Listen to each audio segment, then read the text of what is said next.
U.S. Department of Agriculture says they plan to invest hundreds of millions of dollars to study a potential bird flu vaccine.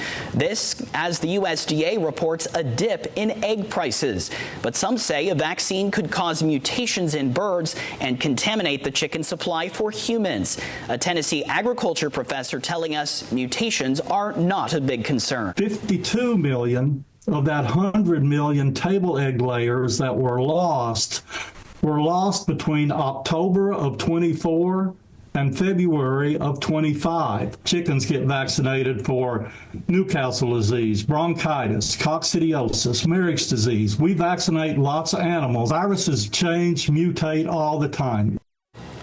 The Department of Agriculture reports egg prices fell 21% per dozen last week. This now marking 4 straight weeks of decreases in